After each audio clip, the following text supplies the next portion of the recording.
நன்மைகள் கர்த்தர் செய்தீர். கருத்துடன் பாடி நன்றி கூறுவோம். கணக்கில்லா நன்மைகள் கர்த்தர் செய்தீர். கருத்துடன் பாடி நன்றி கூறுவோம். அல்லேலூயா அல்லேலூயா. தேவகுமாரன் வந்திடும் நாள், தூய முகம் கண்டு கெம்பீரிப்போம். தூய முகம் கண்டு கெம்பீரிப்போம். கோடா கோடி ஸ்தோத்திரம் ஏறெடுப்போம். ராஜாதிராஜன் தேவாதி தேவன் இயேசு கிறிஸ்துவுக்கே மகிமை. ராஜாதிராஜன் தேவாதி தேவன் இயேசு கிறிஸ்துவுக்கே மகிமை. இயேசுவை போல யாரையும் இப்போதிலும் இதுவரை கண்டதில்லை, காண்பதும் இல்லை. இயேசுவை போல யாரையும் இப்போதிலும் இதுவரை கண்டதில்லை, காண்பதும் இல்லை.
மாட்டேன்.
போல் இன்னும் ஜெகத் போகும். இல்லைன்னா இந்த சின்ன பிள்ளைங்களை நீங்கள் பார்த்துருப்பீங்க, இந்த சோப்பு நீங்கள் என்ன பண்ணுவாங்க, அப்படியே இருந்தபோதே ரொம்ப அழகழகான குமிழிகள் போன்ற அப்படியே அழகழகான கலசான இந்த பால் மாதிரி குமிழ், இந்த நீண்டையில் காணும் குமிழை போல் அது பார்க்க ரொம்ப அழகாக இருக்கும். பலவிதமான கலர்ஸ் பார்த்துருக்கீங்களா? நல்லா விளையாடிச்சுக்கோங்க. ஸோ அது அந்த மாதிரி ஜடமுமே என்னே வேகமாக சம்டைம்ஸ் நம்ம பக்கத்து உள்ளவங்க என்ன செய்யணும், போய் தப்புக்கணும். இந்த மாதிரி உலகத்தின் ஆசைகள், இந்த உலகத்தின் இச்சைகள், இந்த உலகத்திலே 2 நிமிஷம் சந்தோஷம், 5 நிமிஷம் சந்தோஷம், ஃப்ரெண்ட்ஸ் சந்தோஷம், இச்சைகளின் சந்தோஷம், இதெல்லாம் என்னை ஓடிக்கும் போது அதெல்லாம் ஜெயிப்பேன். ஏன்னு கேட்டேன், என்னை கொஞ்சம் வாணிக்க கருது. அலையிலையா என்னை வாணிக்கம் ஏசு. அலையிலையா அலையிலையா அலையிலையா சொல்லையா. இப்போ உங்கள் கையில் ஒரு டைமண்ட் உள்ள இருக்கும், வாணிக்க கட்டளை கொண்டு இல்லைப்பா வச்சுக்க சார், எவ்வளோ சந்தோஷப்படுறீங்க அதே போல் நம்ம யாரு நமக்கு மாணிக்கெல்லாம் ஆகிட்டு. அலையிலையா இந்த மாணிக்கத்தில் கையில் வச்சுங்க, இந்த உலக வேஷத்தை கையில் வச்சுங்க, எது உங்களை பரவம் கொண்டு போய் சேர்க்கும். இதெல்லாம் அழிந்து போகக்கூடியது. அந்த மாணிக்கல்லாகிய இயேசு நம்மை பரலோகம் வரைக்கும் போய் சேர்ப்பதான் இந்த பாடம் அழகாக பாடுகிறார். பூரண அழகுள்ளவரை இயேசுவை போல இந்த உலகத்தில் அழகுள்ளவர் யாருமே கிடையாது. அலையிலோயா அலையிலோயா. இப்படி அழகான ஒரு தெய்வாதி தேவர் நமக்குள்ளே ஆண்டவர் நமக்குள்ளே வசிக்கிறார். அலையிலோயா. அப்போ அழகுள்ள தேவனை பற்றி பாடுவது பூரண அழகுள்ள. அவங்க எந்த மேக்கப்லாம் வேண்டாம், எந்த ஃபேஷியலும் வேண்டாம், அவ்வளோ அழகுள்ளவர். அலையிலோயா. பூவில் என்ன வாழ்க்கை அதை, அதாவது வாழ்க்கை நான் அந்த வாழ்க்கை முழுவதும் பேச வந்துவிட்டால் அந்த சாயலாகவே நம்ம மாறிவிடுவோம். அலையிலோயா. அந்த முகத்தில் ஒரு மகிமை பிரகாசத்தை கற்றுக் கொடுப்பார். அலையிலோயா. அந்த பிரகாசம் எதிர்ந்து வராது, கற்று நமக்குள்ளே கொடுக்கிற முக பிரகாசம். அலையிலோயா. அப்படின்னா எனக்கு நீங்க போவே சப்பா, வேற எதுவுமே எனக்கு வேண்டாம், அன்பு போதும் அப்படின்னு சொல்லிட்டு அழகாக இந்த பாட்டை பக்தன் பாடம். அப்படின்னாலே அந்த வாழ்க்கையை கவர்ச்சியான குமிழி போன்ற அந்த மோகங்கள் வரும்போது மாணிக்கக்கல் என்பதாக தோன்றிட்டும் அந்த மாணிக்கக்கல் அந்த இயேசுவை நாம் பார்த்து இதையெல்லாம் சிப்போம் என்று உதவி தள்ளி வைத்து வாழ்வு பருவத்தில் வரக்கூடிய எல்லா சுச்சுவேஷனையும் நாம் செய்து கத்திற்காக கத்திர உதவி செய்வார்கள். ஆலயம் எல்லாம் வேலை தட்டி கத்தரை சோதரிப்போம். தேவனை துதித்திடுவோம், நிதமாக நாமத்தை உயர்த்திடுவோம். தேவனை துதித்திடுவோம், நிதமாக நாமத்தை உயர்த்திடுவோம். நீடித்த நாட்களாய் நிற்கமையே, நீடித்த நாட்களாய் நிற்கமையே, நித்தமும் நித்தமும்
பாடல் நல்லதாக சொல்லுறேன்.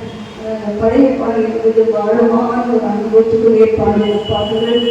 சொன்ன அபிஷேகம் செய்து என் சிரசதனை ஆனந்த சந்தோஷத்தால் நிறைவேறக்கூடிய உள்ளது ஒரு ஆனந்த சந்தோஷம்.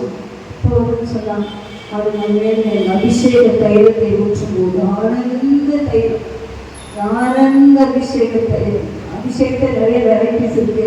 இந்த அபிஷேகம் நம்மை ஆனந்தப்படுத்துகிற அபிஷேகம், நம்மை குஷிப்படுத்துகிற ஒரு அபிஷேகம் தான் ஆனந்த தைலத்தின் அபிஷேகம். அந்த அபிஷேகத்தை இதாக சுற்றி கொடுத்தார். அல்லேலூயா, அல்லேலூயா, சொல்லுங்க அல்லேலூயா, அல்லேலூயா. அகமதில் இந்த கீதம் வலித்தேன். உள்ளத்திலே நிறைய பாடல்களை தந்து மகிமையே நம்ம முடிசூட்டி வைத்திருக்கிறார். அல்லேலூயா. நீங்கள் நாம் எங்கே முடிசூட்டப்பட்டு உட்கார்ந்திருக்கிறோம்? மகிமைக்கு. அல்லேலூயா. அதை நல்ல வீரத்தை பார்க்க வேண்டும். உதவி செய்யணும்.